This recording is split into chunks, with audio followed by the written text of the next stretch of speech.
Hello friends, स्वागत है आपका एक बार फिर से आपके अपने लीगल चैनल में। दोस्तों, इतने साल हो गए आपसे रूबरू होते हुए। पूरे देश में हर स्टेट से इतने सारे मामले, उन मामलों से क्या निचोड़ निकला कि शादी करना आज के समय पे, जैसे पहले होता था ना, आदमी खुश होता था, शादी है मेरी, तो तैयारियां करता, अभी भी करता है, जिनको नहीं पता। लेकिन आज के समय पे शादी करना कितना बड़ा रिस्क है। आप अपने जीवन को दांव पर लगा रहे हैं। अब देखो कैसे कैसे मामले आते हैं। इतने सारे जो मामले आए आज तक, हजारों लाखों मामलों के आधार पर आपको बताता हूं। शादी हुई, शादी के बाद आपके ऊपर आरोप लग गए कि आप दहेज मांगते हो, मारपीट करते हो। आपके घर के जो मेल मेंबर्स हैं वो पत्नी को छेड़ते हैं, आप खाना नहीं देते हो, डिलीवरी के टाइम पे उसकी देखभाल नहीं करी, उसको मारा पीटा जाता था, उसको नीचे सुलाया जाता था। तमाम ये जनरल आरोप है जो आप सबने पढ़े होंगे। अब थोड़ा समय और नेक्स्ट लेवल पे जाता हूं। नेक्स्ट लेवल पे आ जाते हैं तो साहब, मेरे पति घर पे नहीं थे, मेरे साथ तो यौन संबंध बनाने की कोशिश की गई। मैं रात को सो रही थी, मेरे मुंह पे तकिया लगा के मुझे मारने का प्रयास किया गया। अब और आगे जाते हैं। शादी से पहले छुपा लिया गया कि लड़की को बीमारी है, लाइक शिजोफ्रेनिया है या कोई और सीरियस बीमारी है। शादी के बाद पता चला वो मेंटल डिसऑर्डर, और पता चलने के बाद जब चीजें कन्फ्रंट हुई तो केस कर दिया गया।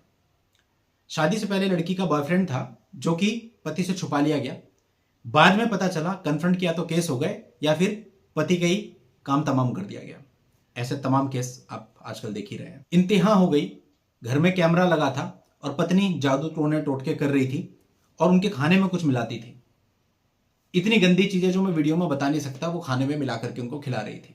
शादी हुई, शादी में कोई पैसा लड़के वालों के खाते में ट्रांसफर किया, शादी के बाद बता दिया इन्होंने तो दहेज मांगा था, वो पैसा हमने इनको दिया है।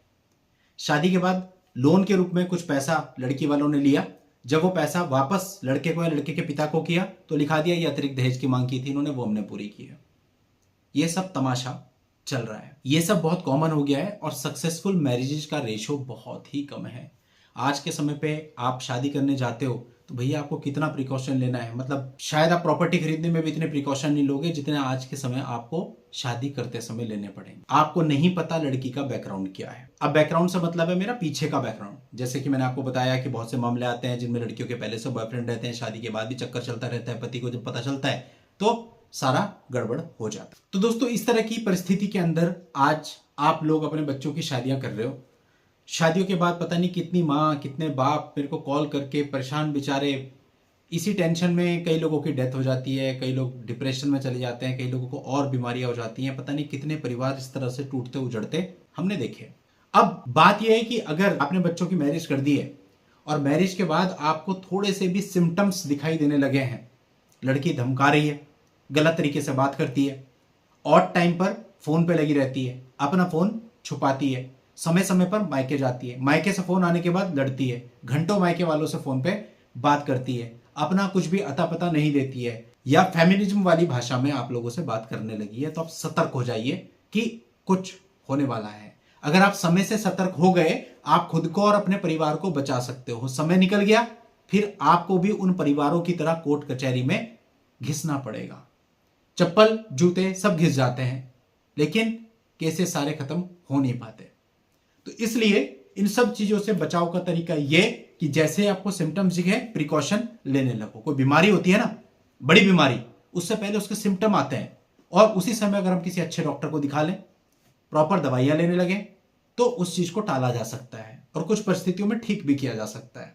लेकिन जब बीमारी बढ़ के सामने आ गई, सीधा आपने कोई टेस्ट कराया, एमआरआई कराई या अल्ट्रासाउंड कराया और आपको एकदम से बीमारी पता चली, फिर ऑप्शन नहीं होते।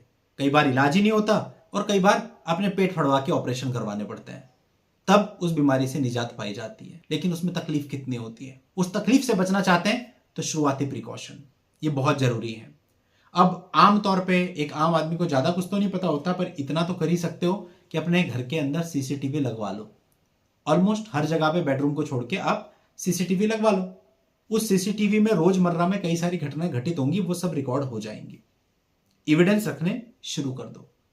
सामने वाले की भाषा से आपको संकेत मिल गया, अब आप एविडेंस बनाने चालू कर दो, क्योंकि कभी भी ये बम फट सकता है। कभी भी ऐसा हो सकता है कि वो अपने मायके चले जाए और वहां से जाकर के आपके ऊपर केस कर दे। बहुत से मामलों में पति और पति के माँ बाप घर पे थे ही नहीं, वो सारा सब कुछ लेकर के चली गई और केस में सबका नाम डाल दिया। अब रिसेंट एक मामला हमारे पास आया जिसमें पति वहां था ही नहीं, उसने पति पे मारपीट करके घर से निकालने का आरोप लगा रखा है और पति जी कहीं और थे और उसका पूरा का पूरा रिकॉर्ड हमारे पास पड़ा है। बताओ क्या चलेगा मामला। लेकिन फिर भी इस मामले की वजह से एक निर्दोष परिवार को परेशान होना पड़ा। नीचे से लेके हाई कोर्ट सुप्रीम कोर्ट तक के चक्कर मारने पड़ जाते हैं, लाखों रुपया खराब करना पड़ जाता है अपना, और कई बार आर्थिक स्थिति इतनी बिगड़ जाती है कि केस लड़ने तक के भी पैसे साथ में नहीं रहते। इस हद तक मत जाने दो। देखो, आपके पास एविडेंस होंगे, मैं ये नहीं कहता कि उन एविडेंसेस के बेस पे आपके ऊपर केस नहीं होंगे। केस तब भी हो जाते हैं हमारे यहाँ रजिस्टर, लेकिन उनसे आपको बचाव तो किया जा सकता है, उनसे चीजें सही तो की जा सकती हैं, उन एविडेंस से सामने वाले पे दबाव तो डाला जा सकता है बाद में, क्योंकि किसी को भी पता चलेगा कि आपके पास उसके खिलाफ कुछ है तो थोड़ा सा दब के बात करेगा, और उसको पता चलेगा कुछ है ही नहीं, फिर वो चौड़े में बात करेगा, आपको डराएगा, धमकाएगा, हर तरह से आपसे पैसा निकालने की कोशिश करेगा। केस मुद्दा सारा पैसे का ही है, पैसा निकल जाता है, केस खत्म हो जाते हैं। और ऐसा नहीं है ये चीज सिस्टम से छुपी हुई है, सिस्टम को साफ पता है। और अब तो सिस्टम खुलेआम कहता है, हाँ भाई कितने पैसे देगा, कितने में करना है, 20 लाख कुछ नहीं होते। क्या है भाई, दो लोग हैं, दोनों पढ़े लिखे हैं, कुछ मामलों में पत्नी पति से ज्यादा पढ़ी लिखी है, क्या मतलब बना रखा है समझ में नहीं आता। उन्हीं पैसों के लिए सारा खेल चल रहा है, पैसे मिल जाए केस खत्म। अरे क्लियर पता चल रहा है क्या है सिस्टम है, तो इसको चेंज किया जाना चाहिए। फिलहाल इसकी मांग भी उठ रही है, कल मैं आपके लिए उस पर प्रॉपर वीडियो भी बनाऊंगा जिसमें आपको डिटेल इंफॉर्मेशन दूंगा। जल्दबाजी में मैं कभी भी वीडियो नहीं बनाता कि एकदम से कोई टॉपिक आया, क्योंकि कई बार होता है सोशल मीडिया के र्यूमर्स होते हैं, जब तक कंफर्मेशन ना आ जाए और सही चीज पता ना चले। अब देखो, किसी भी चीज में एक लिमिट तो होती है ना। पुरुष आयोग की मांग कब से उठ रही थी, नहीं बना, लेकिन अब करते करते कितने मर्डर हो चले, अतुल सुभाष से गिन लो आप अभी तक, और बहुत सारे ऐसे होंगे जो मीडिया में आते ही नहीं। तो जब किसी भी चीज की हद होती है तो फिर कुछ ना कुछ तो होता है। अब या तो कोई कानून बनेगा जिससे उनके राइट्स प्रोटेक्ट होंगे, और या फिर जो एक गलत कानून है इनको चेंज किया जाना चाहिए। सबसे पहले ये डिस्क्रिमिनेशन वाला कानून मेरे हिसाब से बदलना चाहिए। आज का समय वो नहीं है, पहले का समय अलग था, जिसको ध्यान में रखते हुए ये कहा गया था कि भाई इतना मेंटेनेंस दो, इतनी एलिमनी दो कि जो औरत है वो अपने आप को मेंटेन कर सके। आज के समय ऐसा कुछ नहीं है, लड़का लड़की दोनों बराबर हैं, दोनों को पढ़ाया जाता है, लड़कियां लड़कों से ज्यादा एजुकेटेड है, इवन ज्यादा मार्क्स लाती हैं हर साल, ज्यादा पढ़ी लिखी हैं। सबसे पहले तो अपने खुद के अंदर ये होना चाहिए कि हम दूसरे से क्यों मांग रहे हैं, अपनी सेल्फ रिस्पेक्ट होनी चाहिए। तो ये कानून जो है ना, इसमें बदलाव अब होना चाहिए समय के अनुसार। ये एलिमनी मेंटेनेंस ये सब खत्म होना चाहिए, दोनों पक्षकार बराबर हैं, साथ में रहना, रहो अपनी मर्जी से, नहीं रहना मत रहो, केवल डाइवोर्स की प्रोसीडिंग होनी चाहिए।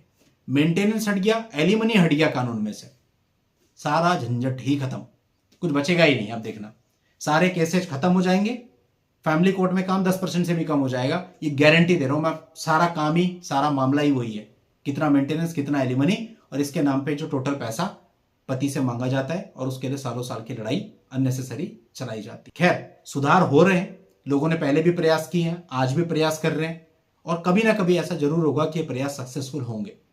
तो अभी जो प्रयास हो रहे हैं वो काफी अच्छे लेवल पे हो रहे हैं। कल मैं एक डिटेल वीडियो आपको उस पर देता हूं। आज के इस वीडियो में इतना ही, नेक्स्ट वीडियो में नई जानकारी के साथ मैं आपसे फिर मिलता हूं। तब तक के लिए good bye and thank you for watching, take care.